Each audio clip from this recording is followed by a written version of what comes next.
Well, good evening, everybody, or good afternoon, depending on where you are this fine day. It is me again. It's Paul Woodadge. It's World War II TV, and we have one of our anniversary shows. The event we're talking about happened 76 years ago today. And what happened 76 years ago today? It was the last time anybody saw band leader Glenn Miller alive. And to talk about the events leading up to that tragic day and the causes behind his disappearance, I have the best person who could possibly answer these questions, and that is Dennis M. Spragg, who wrote the book Glenn Miller Declassified, which I finished last week, which is basically the definitive version of what happened to Glenn Miller. And not just that, it's his whole career with the US military, band leader, blah, blah, blah. So good afternoon, Dennis. Thank you very much for joining us. Well, you're welcome. It's a pleasure to be with you. So the interesting thing is, to start this off, is what are your credentials, Mr. Spragg, for talking about Glenn Miller? Why should we listen to you? Well, I have a little bit of background with Miller, slightly. I direct his Glenn Miller Archives, the University of Colorado, which is his designated repository for all his property and music and everything else about his life and papers and documents and everything else. I was very closely associated in that role with his son, Stephen, and today his daughter, Johnny. Steve passed away in 2012. And in 2009, Steve said he had tired of spending his whole life having to answer questions about what happened to his father. And he tasked me to find out and get it out one way or the other. And so we have.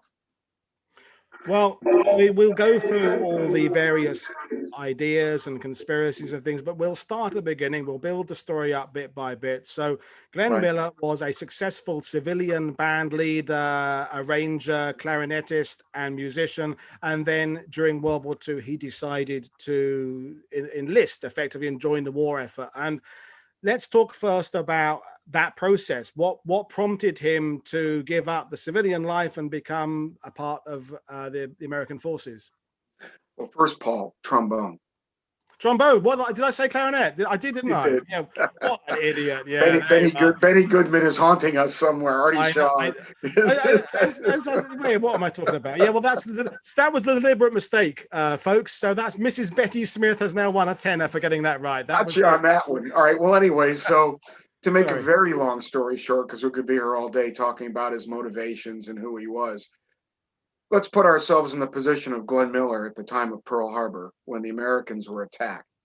Miller was the #1 band leader in the United States by far. He was very popular. He was at the top of his game. He had best-selling records. He had made one movie. He was about to make a second. But he felt once the United States was officially in the war that he had to do more than what he'd already done. Remember, he felt a great obligation to the young people in college and high school that had bought his records.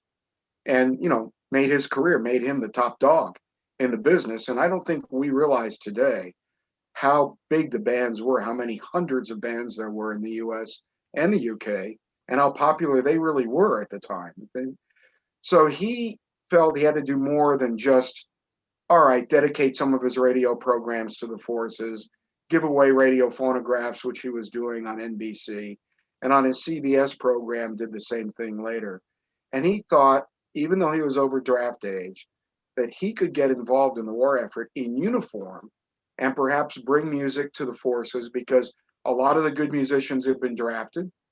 I think he looked around from a pragmatic point of view and saw that with war priorities, bands weren't going to be able to travel as readily as they did.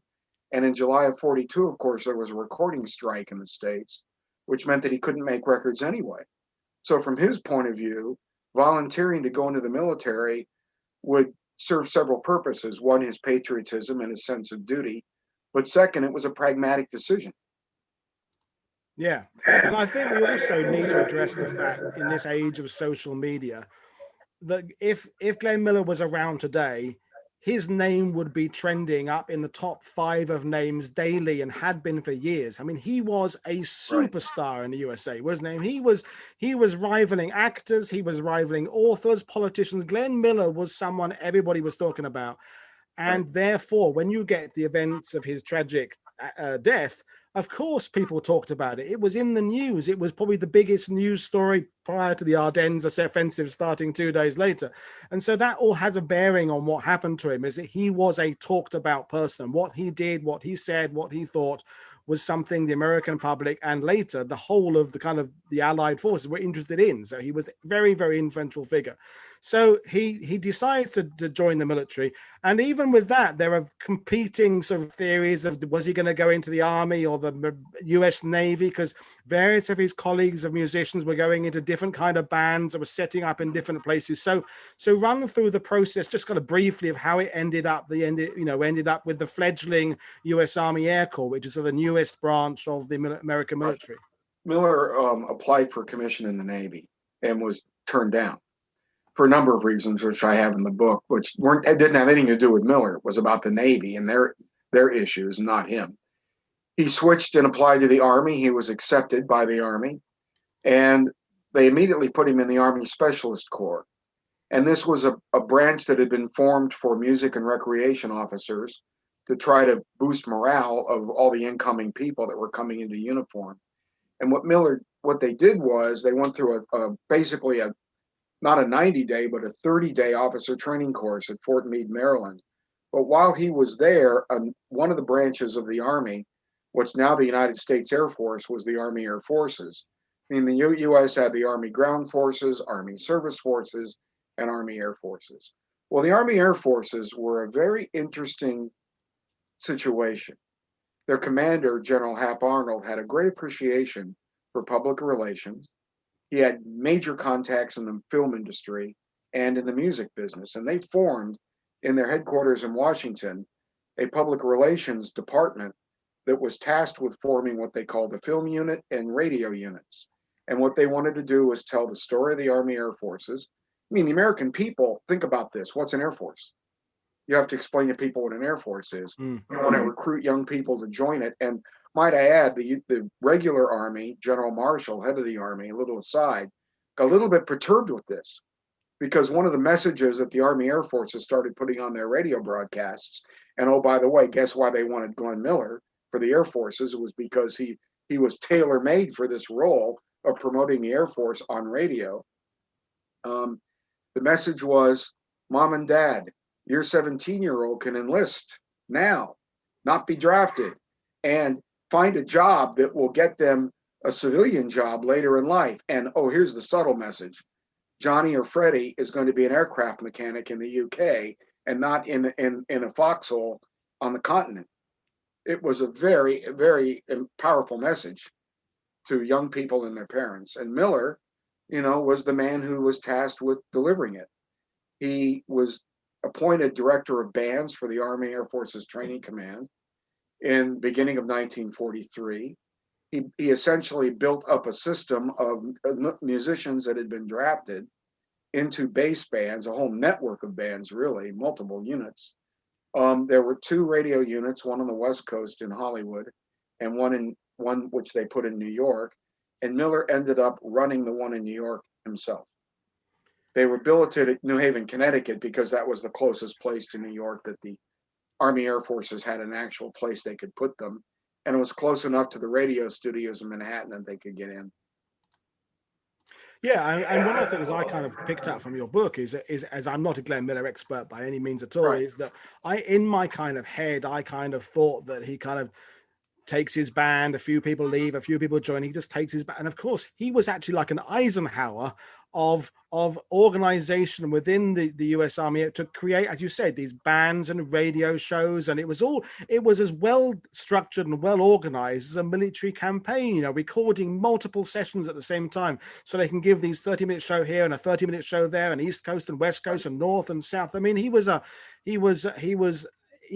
I say, he was dealing with it in an Eisenhower kind of Marshall MacArthur kind of way. He was more than just a band leader who sang, played a few tunes for the military. It was a really key effort. And I think before we go down a big rabbit hole, a lot of this in Britain as well, we're looking at how important propaganda was to the Germans in a negative sense, and how Leni Riefenstahl and filmmaking and music was important to them. We are saying, look, we need to outdo the Germans of what they're doing. We need to harness our talent, our actors, our actresses, our band leaders, our musicians, and use them to drive this effort forward. And that's one of the things I took away from your book and the research I do generally, in just how much of an organization went into this. It was incredibly detailed. Well, think about this for a moment. Miller had tasks to, at least in the United States, communicate to the domestic civilian audience, number one. Two, communicate to the military audience, to the forces. And they had radio programs called I Sustain the Wings, which was aimed at a domestic audience on NBC. But then they recorded something called Uncle Sam Presents, and another one, Music from America, that were aimed A, at the forces that were stationed all around the world, and B, programs that were aimed at the civilian audiences in other nations. So you see, they had multiple levels of communication they were trying to affect. And unlike the Germans, and we'll get into this when we get with Miller into England, unlike the Germans, who had a pretty heavy-handed way of communicating, the Allied, I would call it information campaign or propaganda campaign, was quite simple. They decided that the German military and the German people and our own people were intelligent. They knew lies when they heard them. And the best thing you could do, instead of some ham-handed, rah, rah, rah, was just play it straight. And so what you find with Miller is you'll have a little bit of some of the tunes are rah, rah, war, gung-ho war songs. But the war songs, the military type music, didn't go well in World War II. The ballads, the regular romantic ballads, and the swing music was still what people wanted to hear. So what you basically had was, instead of an 18 or 20 piece Glenn Miller big band, as he had in civilian life, he suddenly had the United States government underwriting him to have that, plus in addition, an entire entertainment unit consisting of 62 musicians and actors. It was a big unit. Yeah, and plus all the other units that he commanded or had a role in building. And he wasn't quite the kind of the affable James Stewart portrayal completely, was he? He was quite driven, quite an organizer. I mean, he wasn't a martinet or anything, but he knew what he wanted, and he led his men. I mean, they had to salute, they had to wear their uniforms properly. He didn't allow moustaches, things like that. I found that really quite interesting, because Jimmy Stewart is Jimmy Stewart, but right, not quite how he comes across in your book. He comes across very, very motivated and actually quite strict. And he has to take on this responsibility of managing this massive, great team that is traveling around doing all this stuff. So I fear we could end up spending too long talking about that sort of 41, 42, 43 period. Let's kind of skip ahead. Yeah. One thought though, before we finish about, because it goes, you made me think of something. Sure. Because this is in the 43, 44 time frame. Miller had to be a little stricter with his men than he otherwise might have been in civilian life. And here's the reason. He had 62 prima donnas. Remember, all of the guys that were in the Miller unit were the best at what they did. And they all had mostly successful civilian careers. So it was like herding cats, they say. You had a bunch of people that were pretty intelligent on their own. He had to deal with the military bureaucracy, and he'd been given carte blanche by General Arnold and the Air Force bureaucracy to do whatever he wanted. So suddenly he's dealing with colonels and generals, sending out requisitions for personnel and equipment and facilities, and they're saying, who the hell is this captain think he is pushing us around? So he kind of had to make his men what they say GI. He's basically said to them, if we're going to be in existence and do what we have to do, I need to be a little tougher on you guys because everybody thinks you're a bunch of spoiled prima donnas. So I'm going to have to be a little bit tougher on you to be able to get our goals accomplished. Just wanted to get that in.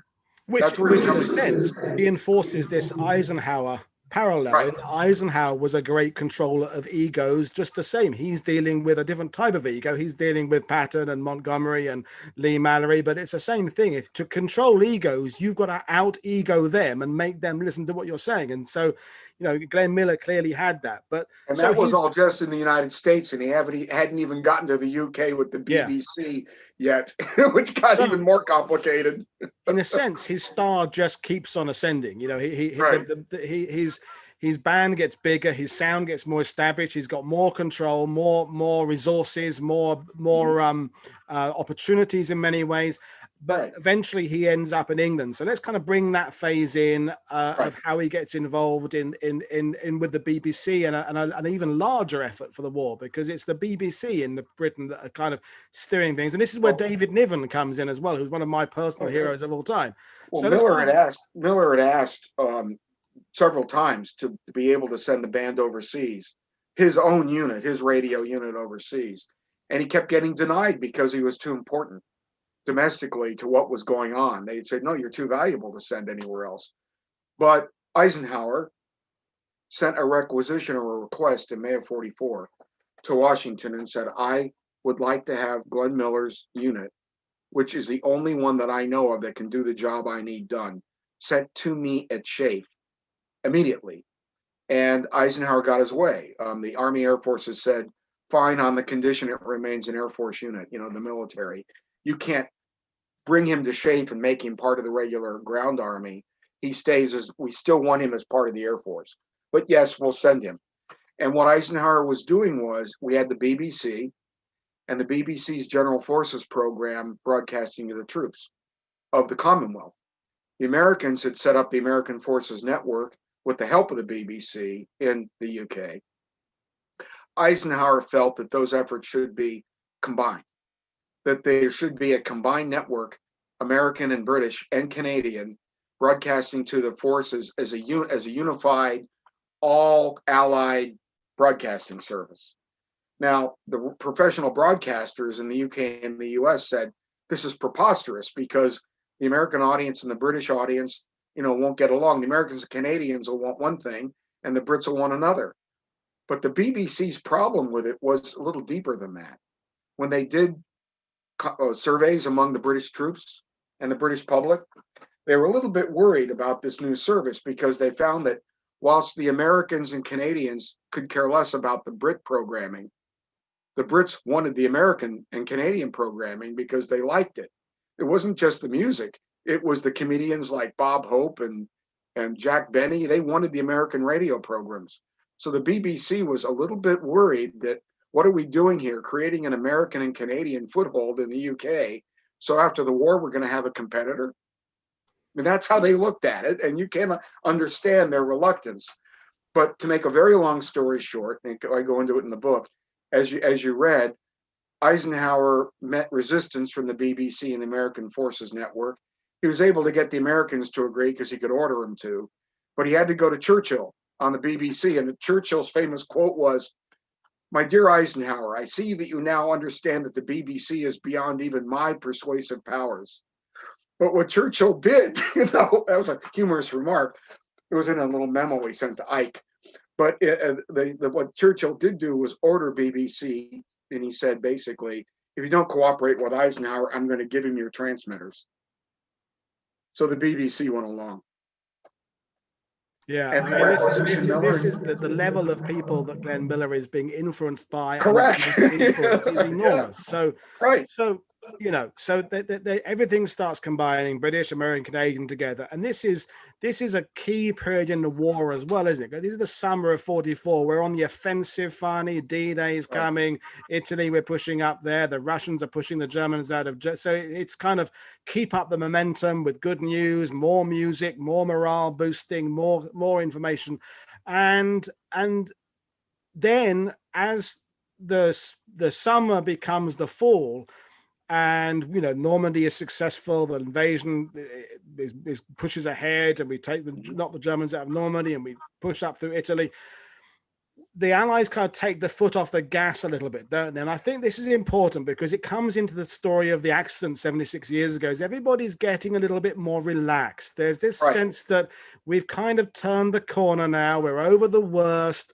The war could be over by Christmas. We've broken the Germans back, and the paperwork and the checking of the T's and the dotting of the I's becomes perhaps a little bit less than it had been early in the war. So let's run through kind of the events of sort of November, December that lead up to 76 years ago today, because there's some key events there and bringing in Bedford and what have you. So kind of give us a little rundown on the timetable of those couple of months, please. Well, several important things to bear in mind. First, the officer at Chafe that pushed Eisenhower, supported Eisenhower to do the combined radio service, was someone at Chafe we don't often think about, and that's Sir Frederick Morgan.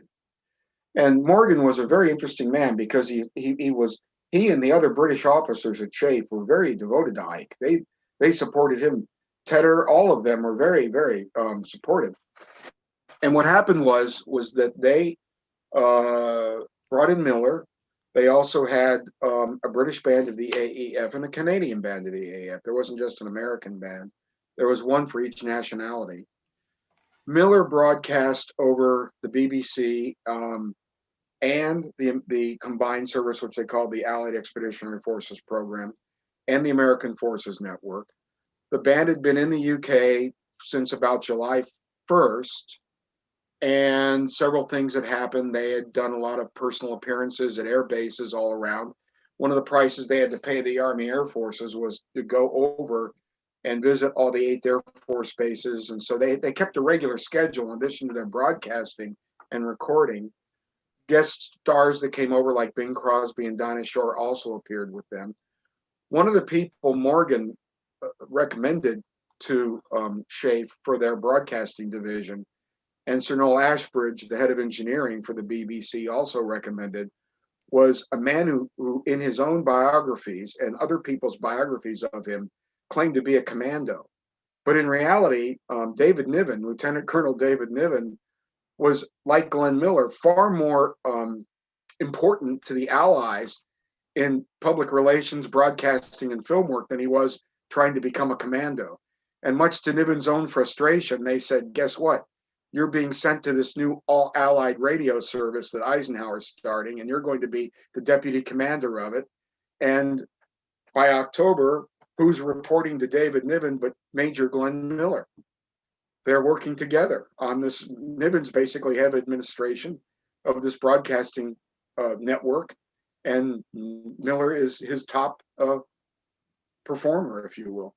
And yeah, you get no argument from me about Frederick Morgan. I think he's an absolute unsung hero. And for those who are watching who aren't familiar, he basically is the guy who assembles the early Operation Overlord Neptune plan that then gets added to and adapted by Montgomery. But Morgan is a staff officer who was very, very good at organizing, pulling in people, building up plans, building up good ways of doing things. And yeah, he doesn't get enough credit in my book, not my metaphorical book. Eisenhower is great, but Morgan is a key person. And yeah, David Niven did a little bit of commando stuff. He was early June. He was in Phantom GHQ Liaison Regiment in Normandy, so he got his boots wet. You know, he did. Stuff. But I mean, he was not exactly happy to be routed back to this. Even his stuff with GHQ Liaison Regiment was all because his knowledge of radio and communications more than his ability to kind of stalk enemy soldiers and put knives in there. It was always about this higher level of intellect he had. So anyway,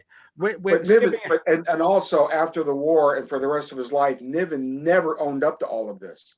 Like when I was doing this book, I found out all this stuff about Niven in the BBC archives and in the archives at Q and in the American archives, and I'm like, oh my God. And the Americans even awarded Niven the Legion of Merit for his work on broadcasting.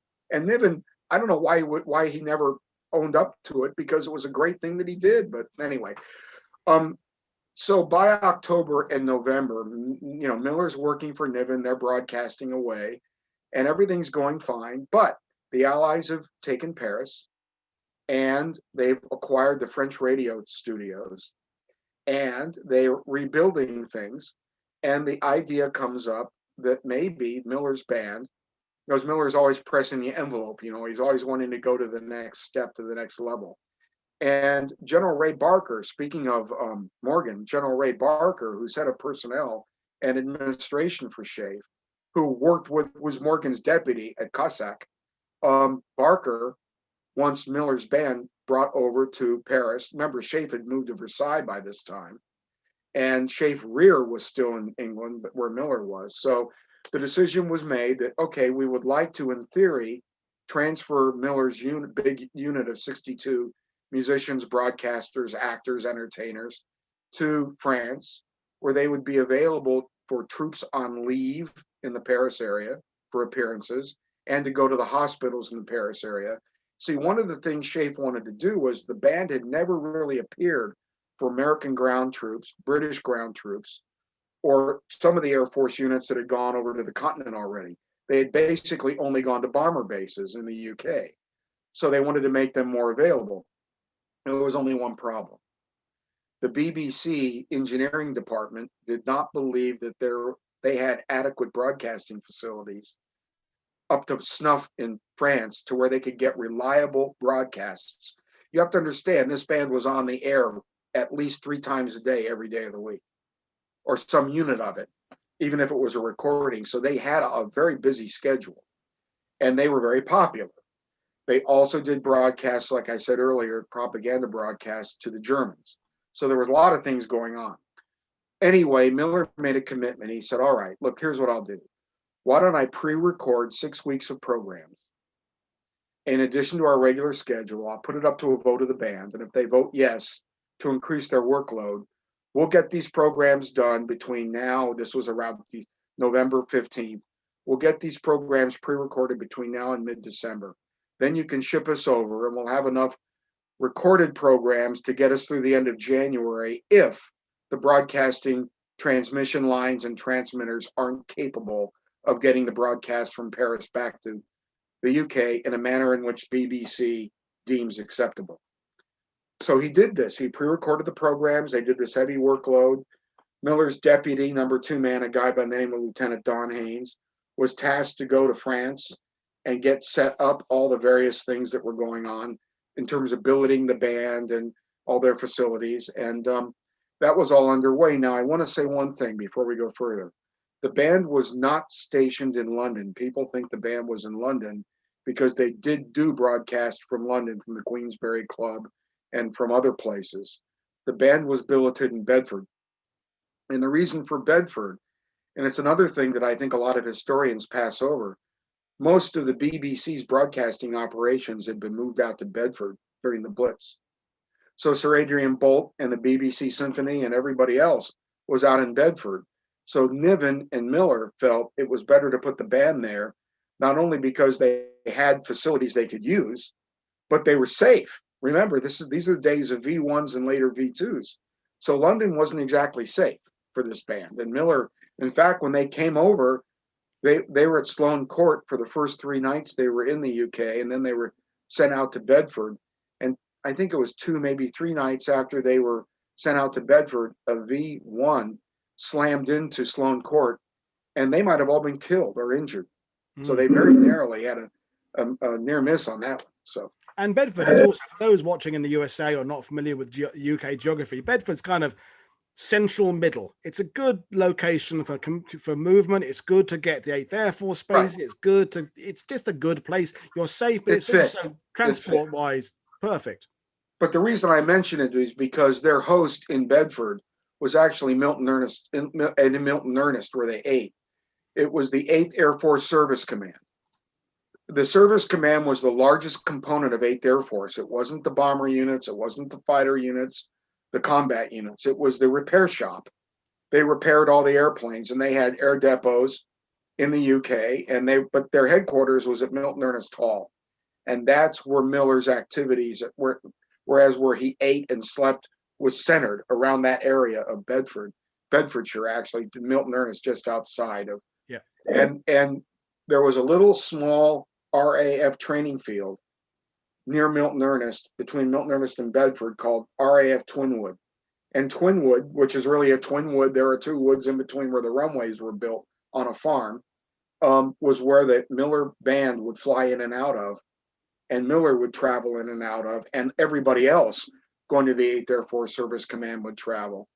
So 8th Air Force Service Command flew every day, several flights a day in these C-64 Norseman single-engine planes that were like their little liaison planes that flew people and spare parts around to the air depots. And by the time we get into October, November, they were flying these things from Twinwood across to Villers-Cotterêts Aerodrome outside of Paris and Versailles.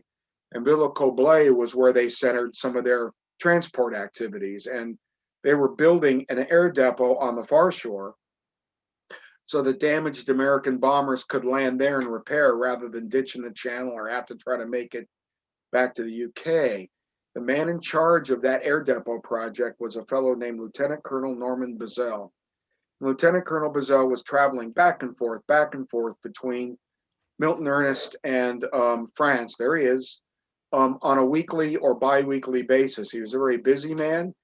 He looks a little Germanic, which he was. His father was Prussian, and his mother was English of descent. And Baessell had been the headquarters commandant at Milton Ernest, but then General Donald Goodrich, who was in charge of the service command at the time, promoted him to this role of his troubleshooter on the continent. So Baessell was basically running around in the C-64s all the time. He could cut his own travel orders. He could clear his own flights. He, like Miller, had carte blanche to do whatever he wanted. And he even had his own pilot. In the beginning of October, he was assigned a warrant officer who had been a flying sergeant in the RCAF, an American citizen who had been born in Scotland named John Morgan. And Morgan was Baessell's regular pilot. There he is right there on the right side. That's Morgan. And that's who they were. So they became very familiar to Miller. I just want to add, I'm getting feedback through your speakers again, Dennis. It happened in our test thing. I'm hearing myself a bit on your speakers. Really? Anyway, RAF Twinwood was also one of the bases we flew SOE agents in and out of as well, which adds a little bit later on to the story some of this kind of conspiracy theory stuff in that it was an airfield that had alternative purposes to just using bands. It was used from some of our kind of super secret stuff, and I think that has some bearing on some of the things. Oh, and its primary purpose was a training field. What primary purpose was, it was a satellite to Cranfield. Yeah.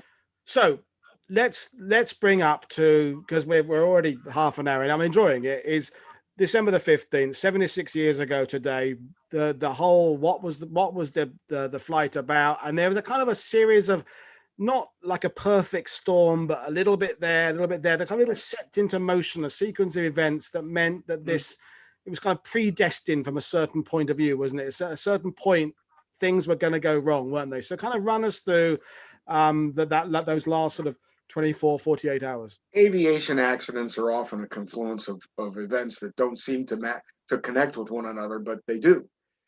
Niven complained to Miller about December 10th that although the band was winding up their pre-recordings, that he didn't feel that Haynes, Miller's number 2 man, had adequately set everything up in France, number 1. And number 2, they were behind project in getting the radio facilities, which had nothing to do with Haynes, the radio facilities finished.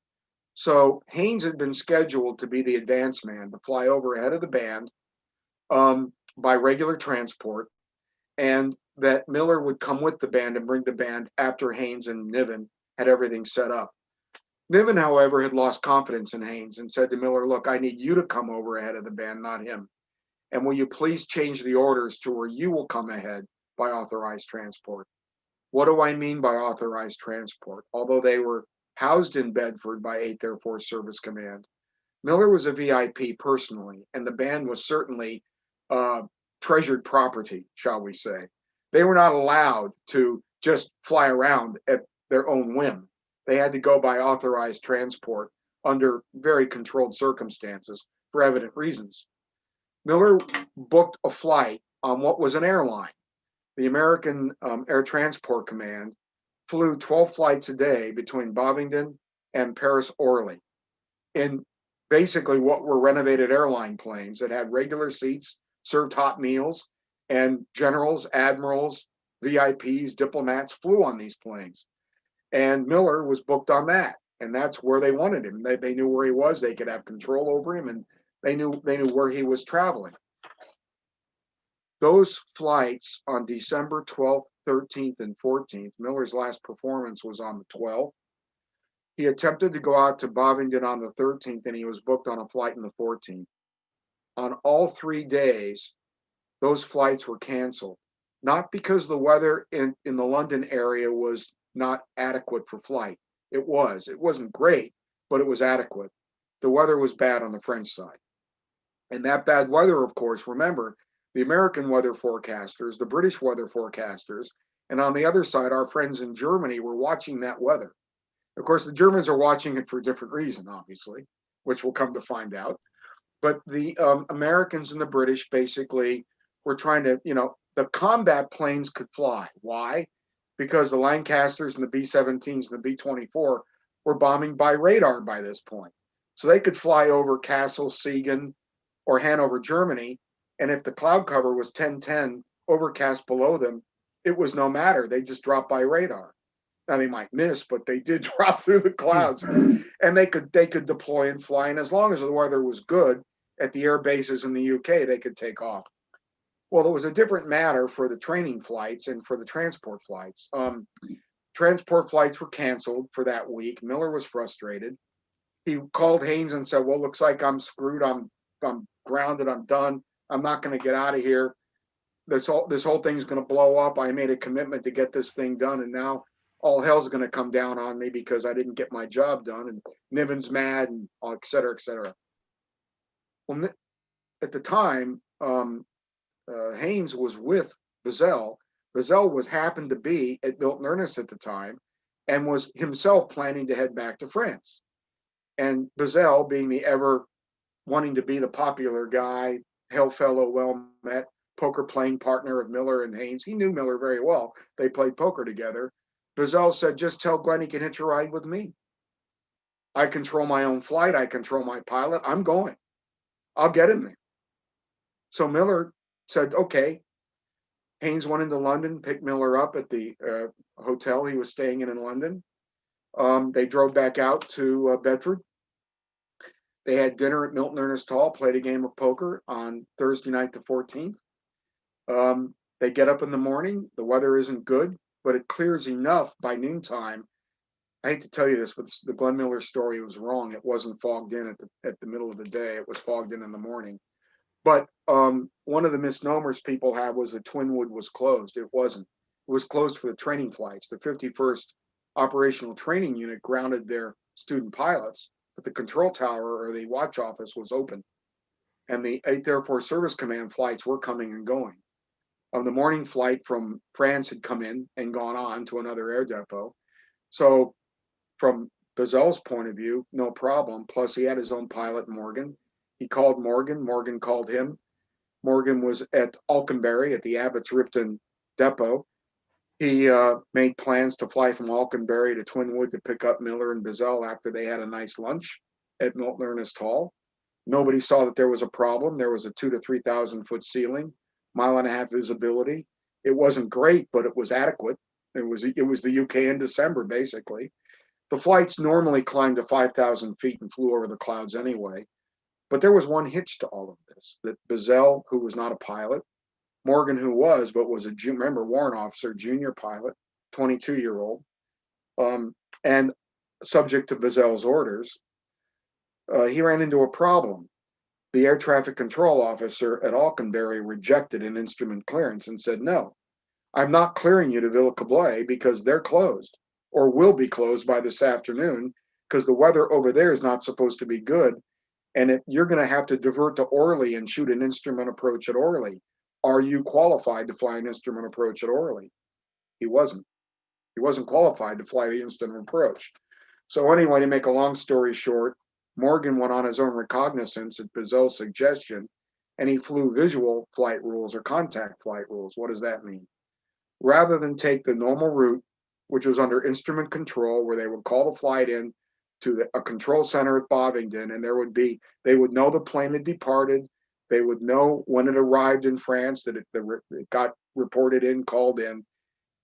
He flew visually, which meant that Alconbury said, fine, you're cleared to Twinwood. No problem. It's only 17 miles.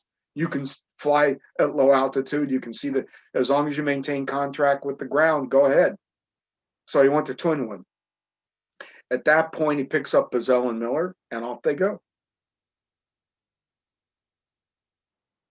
Visual flight rules. I mean, it's fascinating stuff, and you're going through it in an extraordinary level of detail, which is exactly what my audience wants. So this is extraordinary. So at Twinwood, you know, we'll do the takeoff, and then we'll skip to the fact he doesn't arrive. Then we'll go through the conspiracy theories, and then we'll go through what happened. That's the structure we're going to do, folks. That's how we're going to do it. So take us up to the aircraft taking off, and then take us to what happens in Paris and Europe when the aircraft doesn't turn up. Morgan doesn't come in the fog. You can see. He was seen landing by dozens of witnesses. I mean, remember, after the accident occurs, they interrogated everyone involved. The watch office clears him in, he lands, but he does something very interesting. He doesn't stop his engine. He keeps his engine idling. Why? Because if he shuts the engine down, he has to file for a new clearance at Twinwood. If he keeps the engine running, he's a transient flight. He just goes on. And the air controllers at Twinwood assume he's cleared from Alconbury, and they don't really mind where he's going. It's not none of their business. They just clear him to take off. He boards Miller and Baessell. He taxis out and takes off to the west. We have evidence of everything. The plane takes off. It's about a 2,000-foot or a little bit better ceiling. Off he goes. But what's happened is he has not gotten an updated weather report. And what he does not know is he's flying into a very difficult situation.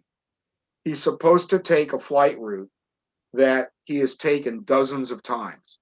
And that takes the aircraft out over Bovingdon, down towards Maidenhead. Then they make a left turn at Maidenhead and take a straight shot to Beachy Head or Langley Point. And then from Beachy Head across to 2 air corridors, one to Dieppe or one to St. Valery. The flights to Orly usually took the Dieppe route, and the flights to Villacoblet took the route over St. Valery. Now, what do I mean by all this? The reason they had these air corridors was to keep the transport aircraft away from the combat aircraft, and also to keep them away from the V-1s. There was something called the Diver Defense Zone in Southeast England. If you were a C-64 pilot like Morgan and you said, well, I think I'll take a shortcut, if the weather doesn't look good, I'm flying visual flight rules, I've got to stay low because I have to maintain contact with the ground or the water. Maybe I should go over to Dover and cross there because it's only a short crossing over. That would have been suicidal. Your own anti-aircraft guns would have shot you down because that was prohibited flight space to those planes because of the V-1s. So in any event, he takes the standard flight route. We have a visual sighting of him by a civilian observer at Reading, which caused some notoriety a few years ago when his logbook was discovered by his family. But more importantly, the plane takes off at about 1:55 p.m. British Summer Time, not GMT, British Summer Time, because remember, the SHAEF was on GMT +1 in the winter and GMT +2 in the summer. All the forces kept to the same clock. So at about 2:45 or 2:45 p.m., 14:45, the Royal Observer Corps at Beachy Head logs in their observer logs an American C-64 passing overhead on the air transport route. Normally, he was low, but he went right over them, and they logged him in at about 1,500 feet above them. The ceiling had dropped to about 2,000 feet there, and other flights that had been across before Morgan reported that the ceiling had dropped to 1,000 feet over the water. So Morgan gets out over the channel, the visibility is getting worse, and he's in freezing conditions. And I'll mention one word, ice. If he was up at 5,000 feet on instrument flight rules over the lower cloud bank, he's in dry air and he's safe. at 1,500 to 1,000 feet, or even down even to 500 feet, which may have happened, he's in classic icing conditions. Not just what we think of as wing ice or fuselage ice. And by the way, the Norseman was prone to get it because it didn't have de-icing equipment on it. The Army Air Forces didn't order the de-icing equipment that Nordine Aviation in Montreal would normally put on these planes because they felt they could teach pilots to evade ice with their own methods, like a carburetor de-icer. I think it's just to mention the Norseman. I think people watching, we have this idea about things like the P-51 Mustang, the Spitfire, that were the pinnacle of aviation technology. The Norseman is somewhere quite low on the list, isn't it? It's all right. It does a job, but it's just, it's not one of the best aircraft that was flying in the war. And this particular aircraft, and again, we don't want to go in a rabbit hole, it wasn't the best. It had some maintenance issues anyway, didn't it? It wasn't one of the best aircraft that was on the line, so to speak. Well, the Norseman was a very effective medevac plane and a very effective utility plane. It could land in short distances because it was, other than the big engine on the front and the aluminum cabin, it was a steel frame, and the whole rest of the plane was wooden fabric. So it was relatively light, the plane itself. It was great in Arctic conditions. That's why the U.S. ordered it, was for Arctic conditions. You could put skis on it. You could put floats on it. It could land in the water. Watch a movie called Captains of the Clouds sometime with James Cagney. Oh, Jimmy Cagney, love him. Was made in 1942. Well, the star of the beginning of the movie is the original Norseman. Cagney's flying the original Norseman prototype in the movie. Well, Cagney's not flying it, but his character. Yeah. So there's nothing wrong with the plane itself, but the engine, the carburetor heater in the engine was prone to fail if the pilot didn't know what he was doing. Morgan may have been very distracted on this flight by Baessell. Remember, you've got a 44-year-old officious colonel who's full of himself. I hate to say it, but he was. Flying with a young 22-year-old warrant officer who you could push around and order around. And in the back cabin of this thing, you've got Glenn Miller saying, my God, what the Hades am I doing here?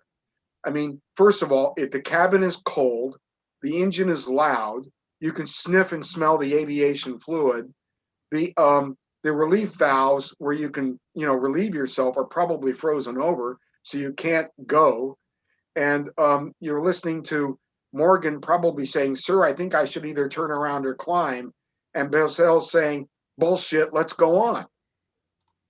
Yeah, and that's coming in on YouTube right now. We're getting people saying, why doesn't Morgan turn back? But you've just covered that. He may be in control technically, but he's 22 years old. There's a superstar behind him, and there's a guy who's way further up the chain of command. And it comes down to it, as we say, it's judgment calls, it's human error, it's a mistake. It's just, anyway.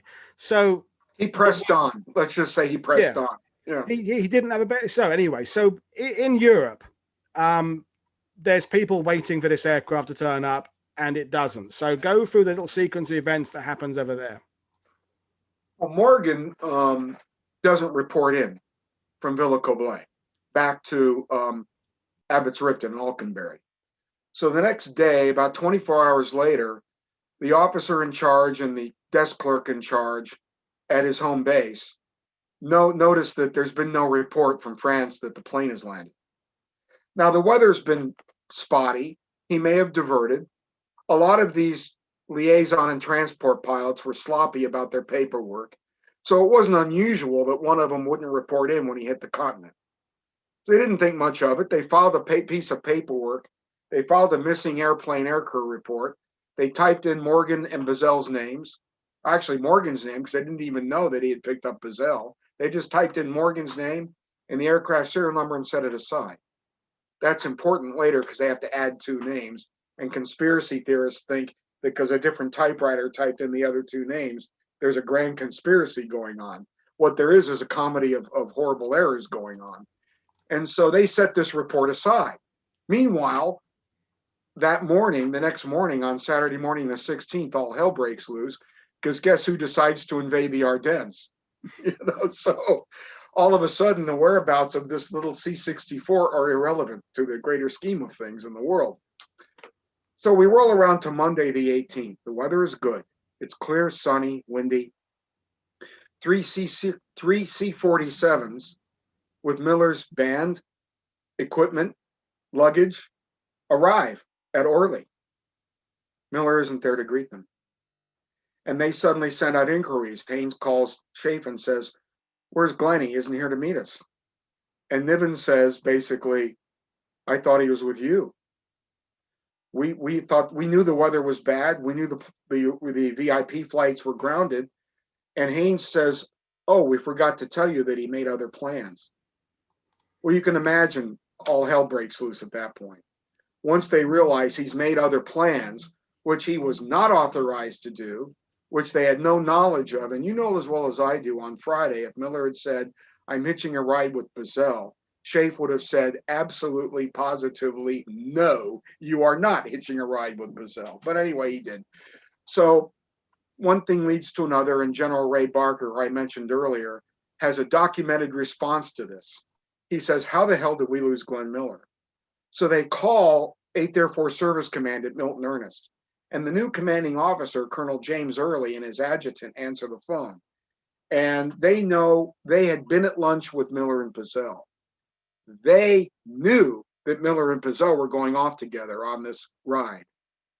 And they thought to themselves, their hearts sank because they knew, and I say it in the book, they thought, uh-oh, our heads are going to roll. And they did. So what happened was Chafe goes to 8th Air Force Command, Doolittle, and Doolittle's deputy, Anderson, and say, "We need help." And Anderson says, "I'm sorry, Ray, but I think they bought it." I mean, here we are on Monday afternoon, and you're talking to me about a Friday afternoon flight. Are you kidding me? They're gone. We're not going to find them. So he said, "I'll do a search." And they did. They searched the land. They searched over water. They searched in England. They searched in France. There was no debris, no diversion. Excuse me. They called all the other airfields to see if he'd landed somewhere else. They ran through all the Allied anti-aircraft positions and nothing. So suddenly they have a problem. Chafe has to send a cable to Washington saying, "We've lost Glenn Miller." We don't know how or why, but we didn't know he was going to be on this flight. We can't find the plane or him anywhere. And this is not really good because guess what? The band's there. On Christmas, which is coming up on the 25th, we're now up to like the 18th, 19th of December. On the 25th, the band is scheduled to do a radio broadcast back to the UK and to the USA, live to the USA. And how are they going to explain where the hell Miller is? It's a tough one. So one thing between this date, the 18th and 19th, and the 25th, 8th Air Force sends their military police and investigators into Twinwood Field and into Milton Ernest, and they basically grab everybody they can. They pull all the paperwork they can, and let me tell you, the officer on duty at Abbott's Ripton is in a world of hurt because he hasn't reported the missing plane. 8th Air Force Service Command, once they got the call from Chafe, called Abbott's Ripton and said, "Will you please update this paperwork and put Baessell and Miller on it? Because this plane is not anywhere to be found, and we are about to get fried by higher authority." Because remember, Miller was a very important fellow, and this didn't go down well. It made the Air Force look incompetent, basically, on many levels, because the flight was allowed to go. Anyway, they did an investigation. They did everything they could. They realized very early on that the plane had gone. They knew Miller was on it. And they knew it had vanished over the water because they couldn't find it over by process of deduction. They knew it went down over the water. So they issued a press statement on Christmas Eve from Chafe, and they said Miller has vanished. Miller was on a flight from London to Paris. They didn't say Twinwood to Villa-Coblay. They said London to Paris. It was easier for people to understand. And he's missing, and no other members of his band were with him because they wanted to make sure that relatives didn't think that everybody else went down too. It was a big plane crash. And that was the end of that. Gone. Yeah. Never found any debris.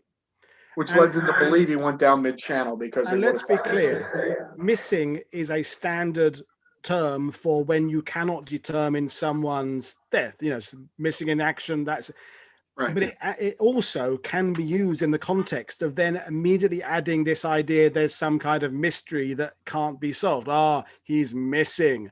And this, you know, because we're doing so much about what really happened, I don't want to spend too long going through what didn't happen. I want us to go through these, just bang them out one after the conspiracy theories and just say no. But we'll go through them. So, because of the RAF Twinwood, the SOE, secret stuff, the silliest theories, I think, are the fact that Glenn Miller might have been bumped off by either the OSS, the whatever. So or the Nazis. So let's kind of look at the two kind of assassination and just basically say in, you know, one sentence or two why they are complete nonsense. The idea that Miller was a secret agent or operative is preposterous because he was a public figure. He didn't exactly have anonymity. The idea that he could he could be Eisenhower's negotiator with von Rundstedt to bring down the German armed forces, and that Otto Skorzeny intercepted him and murdered him is ludicrous. The idea that the OSS would assassinate him because he was part of what some author called a homosexual black market ring is preposterous. Miller was a very busy fellow when he was the funny thing about what I do for a living. I know exactly where he was and what he was doing almost minute by minute or hour by hour every day. There are documented records of his whereabouts. He wasn't off missing anywhere. He didn't have time for secret activities. So that kind of puts to rest all of that. Yeah. I think what was more plausible to people, and I think what the military did themselves a disservice in this. And I'll go to the end first and work my way back. The Army Air Forces sealed the investigation. They shouldn't have. They should have just released it. But they didn't feel that anybody needed to know what had really happened. Look, it made Miller look bad, but it also made the 8th Air Force look bad. And they sacked Colonel Early. Well, they transferred him, but they essentially sacked Colonel Early, commander of the Service Command. They sacked the head of the 2nd Strategic Air Depot, and they sacked the head of the 35th Air Depot Squadron that the plane belonged to. So they took measures, but I think to put a nice light on it, they didn't want to make Glenn Miller look bad, and they didn't tell everything they knew. They just sealed it.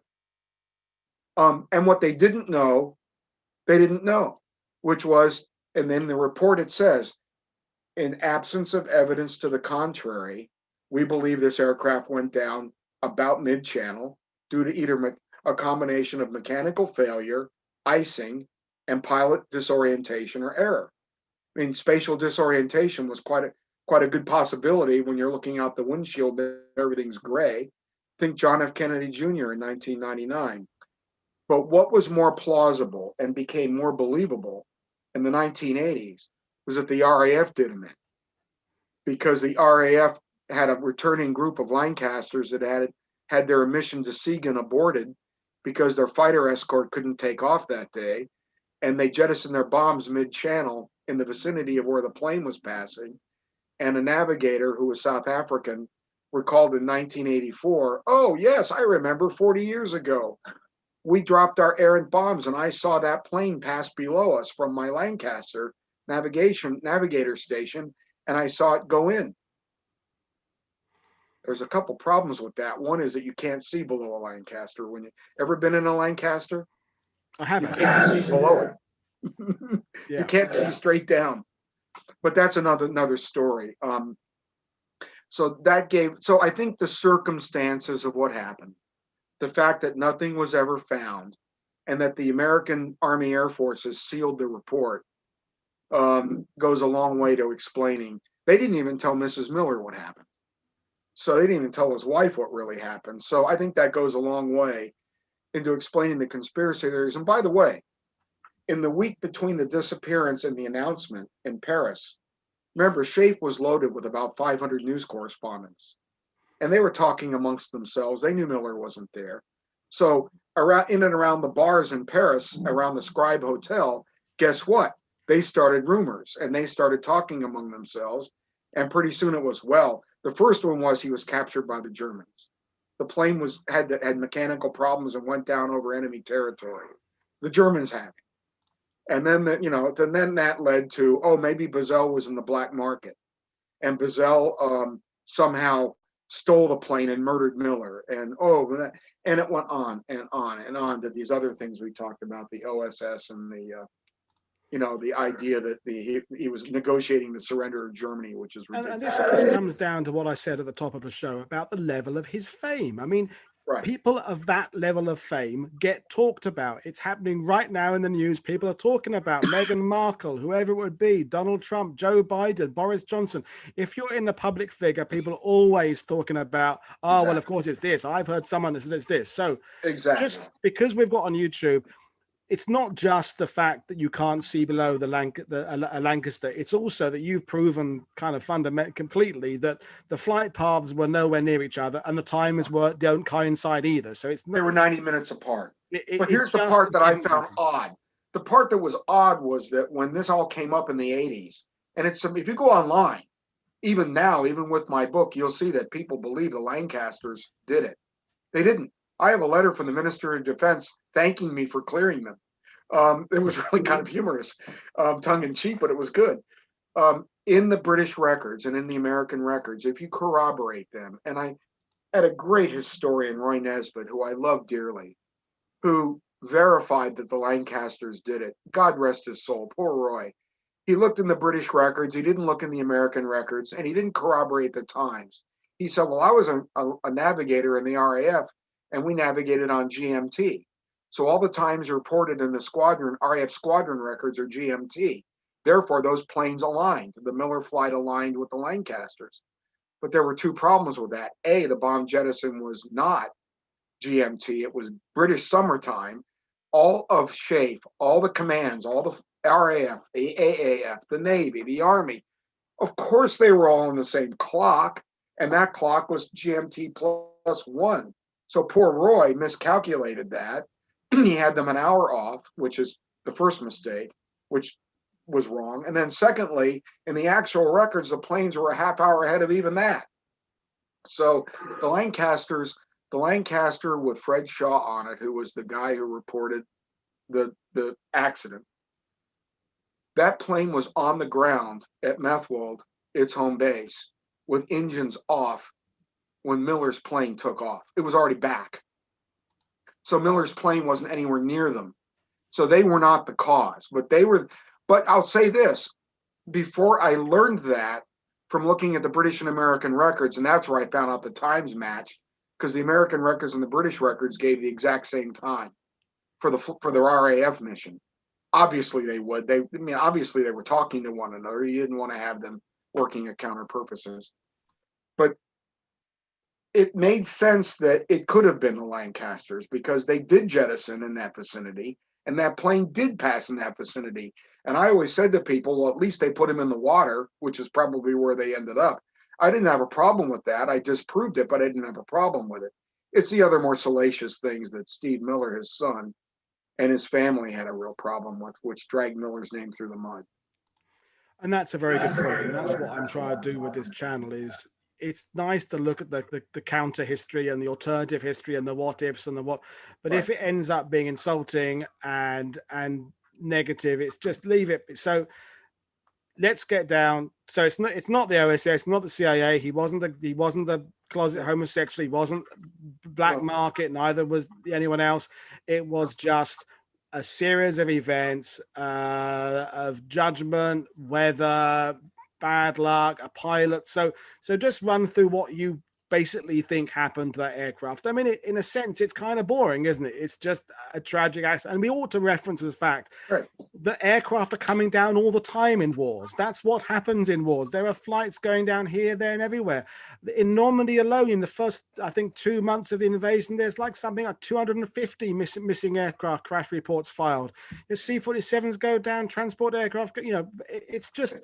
that's what happens in war. Aircraft go down. So what happened after they get over the coast there, that 1,500 feet? What do you think happened, or what do you know happened really? Right. The military was also not in the habit of sending telegrams to parents or spouses saying, well, your husband or your son was an idiot and got lost over the Pacific and vanished in the middle of the ocean and we can't find him. Or, oh, Johnny flew into the side of a mountain. Sorry. They just said dead or missing. They said what they could say. Also, as far as missing people, think of all the bomber crews over Germany whose planes exploded. They're still missing. No bodies were ever found. So this wasn't unusual at the time to have a missing plane. Not at all. In fact, it was quite normal.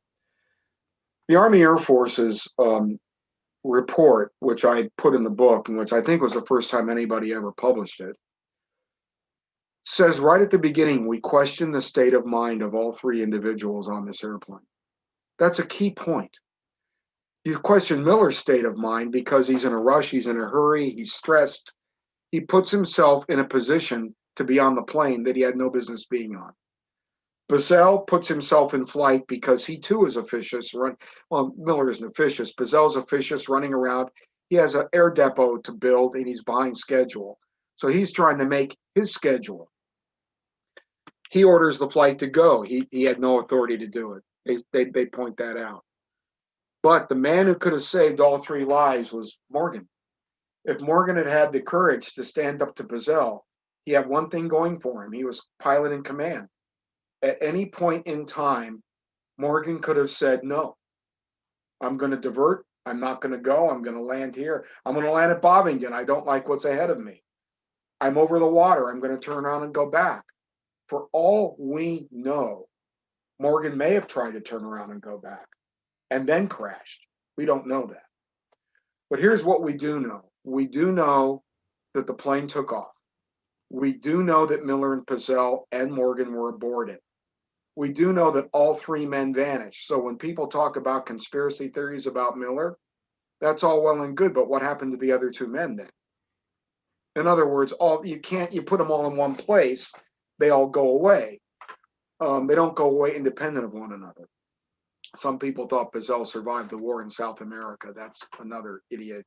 Oh, living with Hitler, I guess. Yeah, they were flatmates. Whatever. Yeah. I don't know where that came from, but we know that they got out over the water because they pass over the Royal Observer Corps at Beachy Head, who say we have an American C-64. Now, why is that important? Well, if you look at all the American flight logs that day of all the units that existed in the UK, there was only one C-64 that flew that day in that direction at that time. There had been one coming north in the morning from Villa Coblay to Twinwood that arrived at Twinwood in the morning. And that's another thing that probably caused Baessell and Morgan to think that there was no problem. The morning flight had come in. So they thought, well, they made it. Why wouldn't we? Yeah. They get out over the water. We know from the eyewitness accounts of other planes that the ceiling had come down to a quite low altitude. And by the way, one of those preceding flights was a group of liaison planes that were being escorted by an RAF Walrus. They had gone over right about the time that the Lancasters were jettisoning. And then rather than jettisoning their bombs in the bomb jettison zone, this group of planes actually got hit by a bomb jettison at about 1:15 or 13:15. They were the ones that got hit by the bomb jettison. None of them were knocked down, but it scared them to death. And they reported it and complained about it. And that's another thing that's odd. That complaint was in the public record all these years and nobody noticed it. So in other words, that just proved the Lancaster. In other words, they were 90 minutes ahead, but that's another story. Morgan gets out over the water. For everything we know about the weather that day, it kept getting worse as the day went along.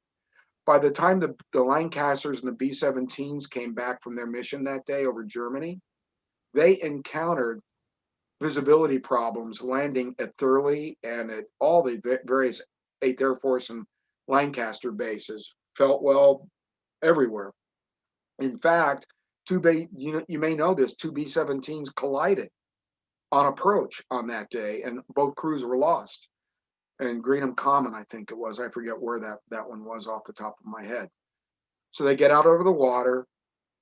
The ceiling is dropping. The visibility is getting worse.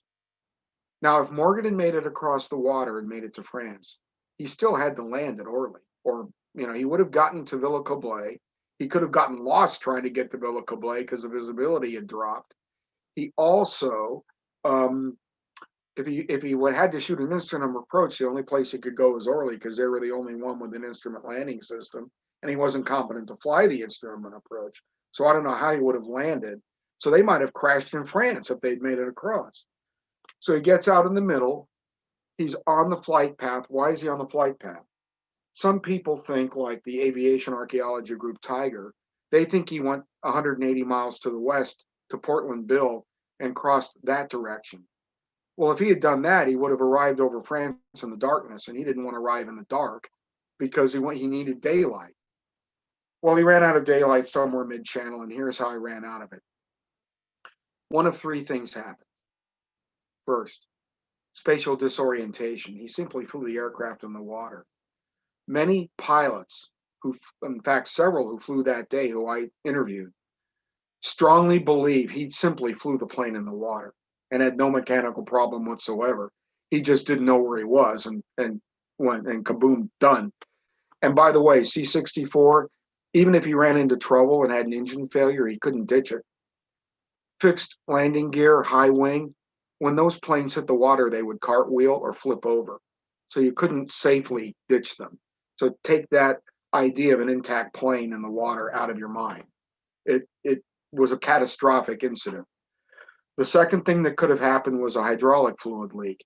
That exact plane, with that serial number, with Baessell aboard it, had diverted due to a hydraulic fluid failure, where another pilot said that Baessell said, "Let's keep going." And the pilot said, "No, I'm going to turn around and go back, because if your hydraulic fluid fails, guess what happens? The engine not only stops working, the propeller can snap off.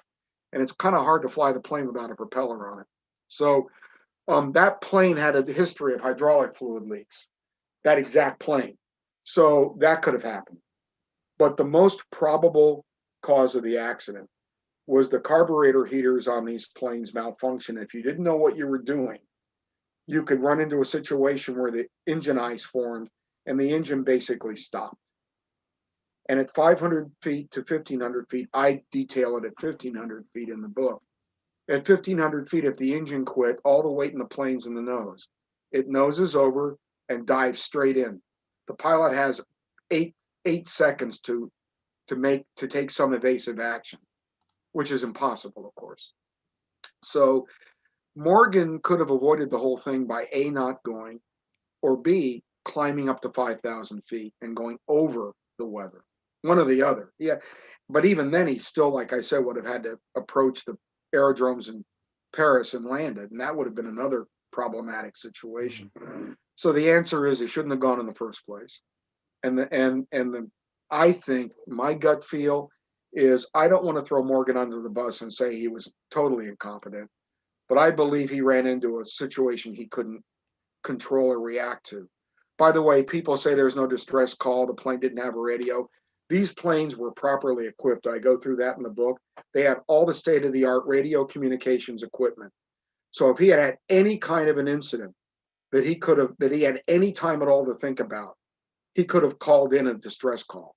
He didn't, which means something happened very quickly that he was either unaware of, being flying right into the water, or an engine failure, which he didn't have time to react to.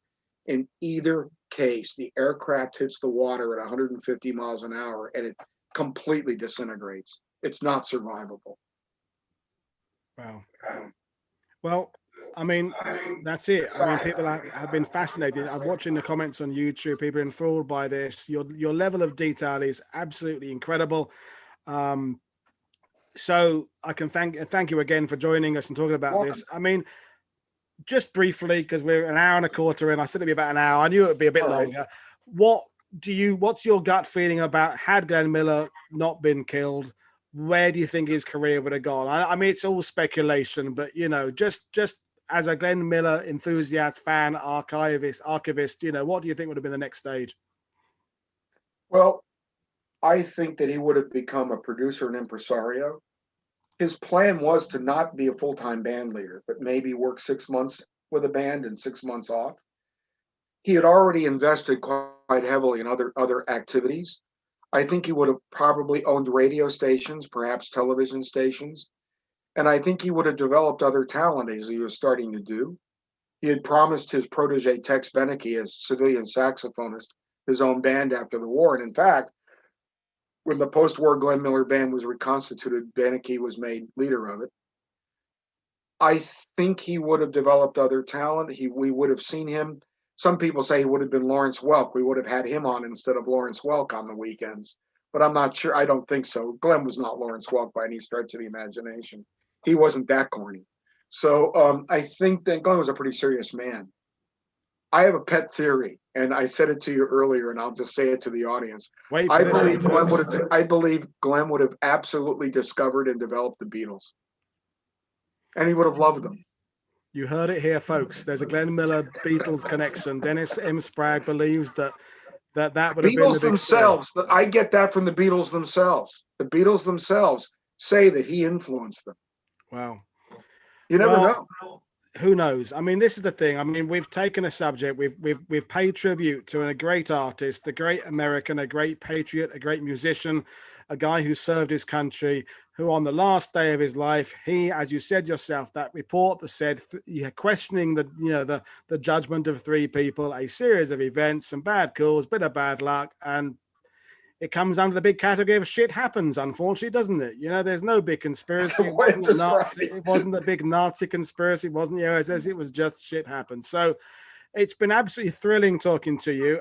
You absolutely know your stuff. I'll hold up the book again. I'll pin myself. So I'll pin myself so you can see it bigger. I absolutely recommend getting this book. It's a really good read. If you're a fan of the music, if you're a fan of just aviation mysteries and the propaganda, if you like effort in World War II, it's got more elements to it than just Glenn Miller's disappearance. So extraordinary. So I've enjoyed it. In terms of what we've got coming up, World War II TV, I've got a day off tomorrow and Thursday. I'm having my fiber optics installed. Hooray, finally have a better internet connection after however many months of doing this.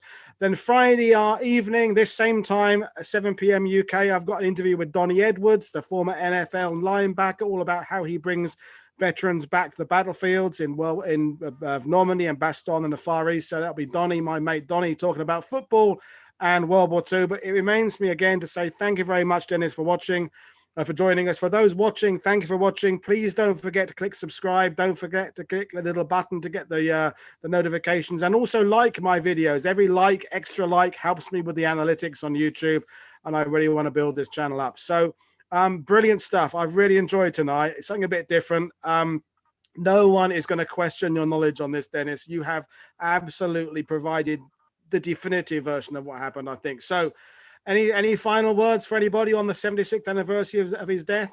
Anything you'd like to say? Well, yeah, I want to thank everybody in the UK. Glenn is probably as popular or more popular in the UK than he is in the US. And I've noticed this with the book. I mean, all the interest in the UK. So I just wanted to give a quick shout out to everybody on the other side of the pond and just say, we're thinking of you. We're in it all together. We're all the same. And thank God we won World War II, and I'm sorry we lost Glenn.